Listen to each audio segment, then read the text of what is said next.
Okay class first year chemistry chapter 7 solution and electrolyte के अंदर आज हम डिस्कस करने वाले हैं अबाउट कंसंट्रेशन के बारे में और यूनिट्स ऑफ कंसंट्रेशन के बारे में। और आज ही हम डिस्कस करेंगे मोलैरिटी के कुछ न्यूमेरिकल्स। तो कंसंट्रेशन किसे कहते हैं? उर्दू में कहा जाता है इर्तिकाज़। कंसंट्रेशन कहा किसे जाता है? जैसे एक चीज़ तो कंसंट्रेशन ही होती है कि कहते हैं ना कि कंसंट्रेट ऑन योर स्टडीज़, कि अपनी पढ़ाई पर कंसंट्रेट करो, गौर व फिक्र करो। ठीक है, एक तो कंसंट्रेशन या कंसंट्रेट इस चीज़ को हम कहते हैं। और केमिस्ट्री के अंदर कंसंट्रेशन हम किस चीज़ को कहते हैं? The amount of solute present in a solution is known as concentration. के सॉल्यूट की कितनी मिकदार सॉल्यूशन में या सॉल्यूशन के अंदर मौजूद है उसको हम लोग कहते हैं कंसंट्रेशन। तो सॉल्यूट की वो मिकदार जो सॉल्यूशन के अंदर डिज़ोल्व होती है उसको हम लोग कंसंट्रेशन का नाम देते हैं, उसको कंसंट्रेशन कहा जाता है। अच्छा, अगर सॉल्यूट की मिकदार ज़्यादा है सॉल्यूशन के अंदर तो फिर हम उस सूरत में ऐसे सॉल्यूशन को हम कहते हैं कि ये सॉल्यूशन जो है वो कंसंट्रेटेड सॉल्यूशन है। मिसाल के तौर पे अगर हम कहते हैं कि this is a concentrated sulphuric acid, उसका ये मतलब होता है कि इसके अंदर जो है वो सल्फ्यूरिक, इस पानी के अंदर बड़ी मिकदार में सल्फ्यूरिक एसिड को मिलाया गया है, उसकी प्रोपोर्शन ज़्यादा है। और अगर यही कंसंट्रेशन कम हो जाए, मतलब लेस सॉल्यूट डिजॉल्व हो सॉल्यूशन के अंदर, तो उसको हम लोग कंसंट्रेटेड नहीं कहते, उसको हम लोग फिर कहते हैं डाइल्यूट, कि डाइल्यूट है। डाइल्यूट का मतलब क्या है कि उसके अंदर वाटर की मिकदार जो है वो ज़्यादा है, सॉल्यूट की मिकदार कम है। तो सॉल्यूट की वो मिकदार जो सॉल्यूशन के अंदर मौजूद होती है उसी को हम लोग कंसंट्रेशन का नाम देते हैं, उसी को हम लोग कंसंट्रेशन कहते हैं। अब कंसंट्रेशन को बताने के बहुत सारे यूनिट्स हमारे पास, बहुत सारे तरीके हमारे पास हैं।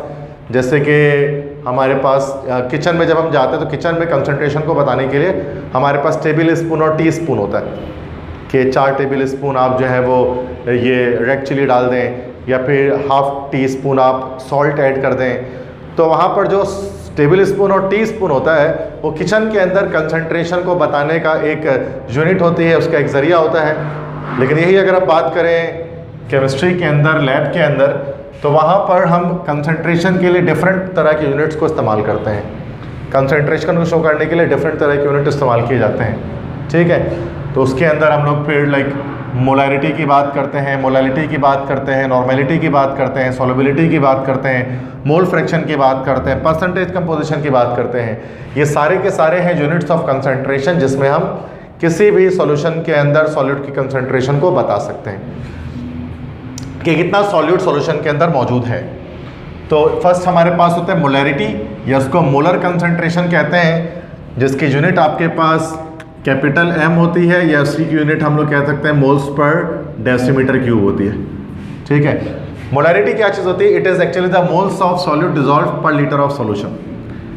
मतलब कि 1 लीटर सॉल्यूशन के अंदर कितने मोल्स ऑफ सॉल्यूट जो है वो डिजॉल्व है, इसको हम लोग कहते हैं मोलैरिटी। मिसाल के तौर पे 1 लीटर का सॉल्यूशन है और मोल्स ऑफ सॉल्यूट भी 1 है, उसमें 1 मोल सॉल्यूट का डिजॉल्व है, तो उसको हम लोग 1 मोलर सॉल्यूशन करेंगे, या 1 मोल पर डीएम क्यूब सॉल्यूशन उसको हम लोग कहेंगे। तो ये भी हमारे पास क्या होता है कि हमारे पास फॉर्मूला निकल आता है मोलैरिटी का, कि मोलैरिटी बराबर होता है मोल्स ऑफ सॉल्यूट पर लीटर्स ऑफ सॉल्यूशन। अभी हम इसको न्यूमेरिकल को सॉल्व करेंगे तो बाकी फर्दर डिटेल्स इसके बारे में हम जान पाएंगे। Molality, there is a slight difference between spelling of molarity and molality. यहाँ पर R है और यहाँ पर L है।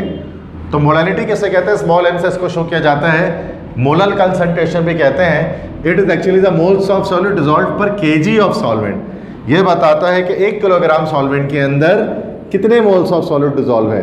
This is called molality. वैसे मोलैलिटी के बारे में हम लोग फर्स्ट टर्म में नहीं पढ़ने वाले, बिकॉज क्लास 9th के अंदर आप जो है वो मोलैलिटी को डिस्कस किया करते थे।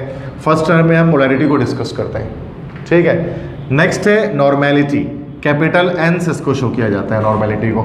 और नॉर्मेलिटी भी आपके पास ये जो टॉपिक है ये आपकी थ्योरी में तो नहीं, बट जब हम प्रैक्टिकल्स करेंगे फर्स्ट ईयर केमिस्ट्री में, जब आप प्रैक्टिकल्स करते हैं तो वहाँ पर जो आप टाइट्रीमेट्री करते हैं, एसिड बेस्ड टाइट्रेशन करते हैं, तो टाइट्रेशन के अंदर कंसंट्रेशन को बताने के लिए आपने देखा होगा कैपिटल N लिखा होता है कि 10 normal solution, deci normal solution, N/10 solution of HCl, इस तरह से लिखा होता है कैपिटल N करके।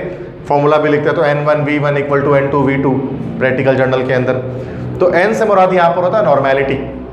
नॉर्मेलिटी भी एक तरह की एक यूनिट है कंसंट्रेशन को बताने के लिए। अच्छा, अब नॉर्मेलिटी का फॉर्मूला हमारे पास क्या होता है? It is actually the gram equivalent weight of solute divided by litres of solution, कि 1 लीटर ऑफ सॉल्यूशन के अंदर कितना ग्राम इक्विवेलेंट वेट सॉल्यूट का मौजूद है वो ये बताता है। अच्छा, अभी ग्राम इक्विवेलेंट वेट हम कैलकुलेट करना पड़ता है हमें सॉल्यूट के लिए और सॉल्वेंट के लिए, ठीक है। मतलब अगर आपके पास एसिड है तो एसिड के मॉलिक्यूलर फार्मूला मास से उसकी बेसिसिटी को डिवाइड कर देंगे तो आपको एसिड्स के ग्राम इक्विवेलेंट वेट मालूम हो जाते हैं। इस तरह अगर आपके पास कोई बेस है तो बेस के मॉलिक्यूलर मास को अगर उसके एसिडिटी से डिवाइड कर दिया जाए तो आपको बेस का ग्राम इक्विवेलेंट वेट मालूम हो जाता है। इस तरह से अगर आपके पास कोई ऑक्सीडाइजिंग एजेंट है जैसे कि MnO4 वगैरह, तो वहाँ पर हम क्या देखते हैं, चूँकि ऑक्सीडाइजिंग एजेंट खुद रिड्यूस हो रहा होता है तो और खुद रिड्यूस हो रहा होता है, खुद उसकी वैलेंसी कम हो रही होती है इलेक्ट्रॉन को गेन करके।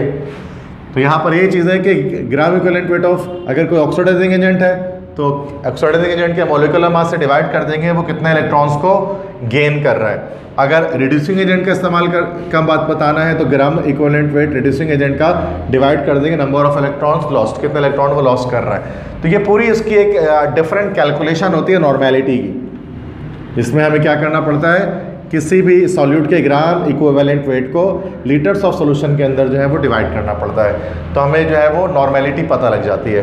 बट इसको हम यहाँ थ्योरी में डिस्कस नहीं करने वाले because it is a topic of your practical. थोड़ा सा मैंने इसके बारे में गाइड कर दिया, इंट्रोडक्शन दे दिया कि क्या होता है ये। नेक्स्ट है सॉल्युबिलिटी। चैप्टर 6 के अंदर हमने इसके बारे में पढ़ रखा है सॉल्युबिलिटी के बारे में।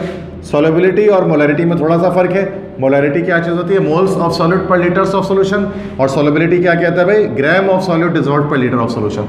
1 लीटर सॉल्यूशन के अंदर जितने भी सॉल्यूट के ग्राम्स डिसॉल्व है दैट इज कॉल्ड सॉल्युबिलिटी। तो इसकी अगर आप यूनिट की बात करेंगे, सॉल्युबिलिटी की यूनिट की बात करें तो उसकी यूनिट क्या निकल जाएगी हमारे पास, ग्राम पर डेसीमीटर क्यूब या ग्राम पर लीटर, इसकी यूनिट हमारे पास निकल सकती है। मोल फ्रैक्शन की बात करते हैं। मोल फ्रैक्शन भी हमारे फर्स्ट ईयर के अंदर नहीं है, क्लास 9th के अंदर आपने इसको पढ़ा होगा। मोल फ्रैक्शन में हम क्या करते हैं, ओवरऑल सॉल्यूशन के मोल को हम 1 सपोज कर लेते हैं, ठीक है। मतलब यहाँ पर हम सब सपोज करते हैं कि टोटल मोल्स ऑफ सॉल्यूशन, जो सॉल्यूशन के टोटल मोल्स हैं वो बराबर किसके हो जाए, अगर वो 1 मोल के बराबर हो जाए तो उसमें कितने मोल सॉल्यूट के होंगे और कितने मोल सॉल्यूट के होंगे, that will be called the mole fractions of solute and solvent in the solution, ठीक है। तो अब इसकी मैक्सिमम वैल्यू मतलब, तो अब क्या होता है कि जब भी सॉल्यूट और सॉल्वेंट के मोल फ्रैक्शन को ऐड करते हैं उसकी वैल्यू हमेशा 1 के बराबर आती है। और अगर सॉल्यूट के मोल फ्रैक्शन को मालूम करना है तो Na/Na + Nb, this is the formula of mole fraction of solute. और सॉल्वेंट का मालूम करना है तो Xb = Nb/Na + Nb। ये N से मुराद नंबर ऑफ मोल्स है, A से मुराद सॉल्यूट है, B से मुराद सॉल्वेंट है। तो ये, लेकिन चूंकि फर्स्ट ईयर केमिस्ट्री के अंदर इसको भी हम डिस्कस नहीं करते हैं because it is also the part of class 9। जैसा परसेंटेज कंपोजिशन भी क्लास 9 का ही पार्ट है, उसमें हम लोग डिटेल में डिस्कस करते हैं कि आखिरकार अगर 100% अगर देख लिया जाए कि 100% सॉल्यूशन है तो सॉल्यूट कितना है और सॉल्वेंट कितना है, फिर उसे mass volume, volume mass, volume different तरह की परसेंटेज यहाँ पर हम इसमें कैलकुलेट कर रहे होते हैं। So this is the little bit introduction about concentration. तो यहाँ मैंने आपको बताया कि कंसंट्रेशन किसे कहते हैं, कि कितना सॉल्यूट सॉल्यूशन के अंदर डिजॉल्व है, दैट इज कॉल्ड कंसंट्रेशन। और कंसंट्रेशन को मालूम करने के डिफरेंट यूनिट्स हैं हमारे पास, जैसे कि molarity, normality, mole fraction, solubility, percentage composition, ठीक है। समझ में आ रही बात यहाँ तक। सो स्टार्ट करते हैं न्यूमेरिकल्स मोलैरिटी के, ठीक है। आज मोलैरिटी के न्यूमेरिकल्स करेंगे और काफ़ी इजी न्यूमेरिकल्स होते हैं इसके, 9th क्लास में भी किया था, फर्स्ट ईयर में भी आता है। फर्स्ट क्वेश्चन कर रहा हूँ, सिंपलेस्ट क्वेश्चन से स्टार्ट करता हूँ। Find out the molarity of solution when 5 moles of solute are dissolved in 10 litres of solution. कहते हैं कि बताओ कि क्या होगा मोलैरिटी एक सॉल्यूशन का जब 5 मोल सॉल्यूट के डिसॉल्व किए जाएंगे 10 लीटर्स ऑफ सॉल्यूशन के अंदर। तो इसका मतलब आपको 2 चीज़ें गिवन है। सबसे पहली चीज़ जो आपको गिवन क्या है भाई, मोल्स ऑफ सॉल्यूट, ठीक है। और कितने मोल्स गिवन है सॉल्यूट के, 5 मोल। मोल की यूनिट में MOL लिखते हैं, ठीक है। और उसके बाद आपको लीटर्स ऑफ सॉल्यूशन गिवन है, और लीटर्स ऑफ सॉल्यूशन कितना गिवन है आपको, 10 लीटर्स ऑफ सॉल्यूशन आपको गिवन है। और मालूम क्या करना है आपको, what you have to find here, you have to find molarity.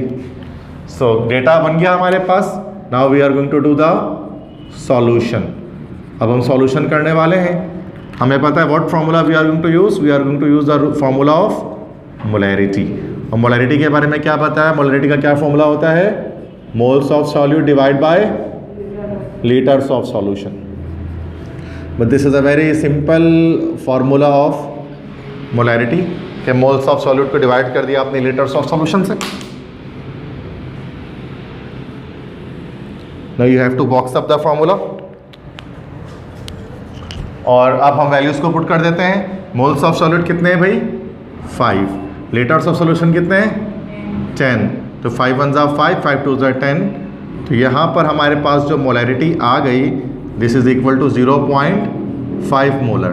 तो ये 0.5 मोलर सॉल्यूशन है एक्चुअल में. And this is your final answer. अच्छा, हम इसको 0.5 कैपिटल एम भी लिख सकते थे, ऐसे ही को हम 0.5 मोल्स पर डीएम क्यूब भी लिख सकते हैं. दोनों ही जो है वो यूनिट्स हैं मोलैरिटी के, जैसे कि आप जानते हैं. अच्छा, अगर क्वेश्चन में ये कर दिया जाता आपसे लीटर्स के बजाय अगर आपको डीएम क्यूब दे देते हैं तो आप क्या करते हैं? कुछ चेंजिंग होती है क्वेश्चन के अंदर? आंसर में कुछ चेंजिंग होती है? क्योंकि आप जानते हैं कोई चेंजिंग नहीं होती, because we all know that litre is equal to decimetre cube. Litre और डेसीमीटर क्यूब एक ही चीज़ होती है. तो अगर आपसे लीटर्स दिया जाए या फिर डीएम क्यूब दिया जाए, दोनों के मतलब सेम यही है कि आपको लीटर्स दिए जा रहे हैं, तो सेम फॉर्मूला लगेगा, सेम आंसर आएगा. क्लियर बात समझ में आ गई फर्स्ट न्यूमेरिकल कैसे हो?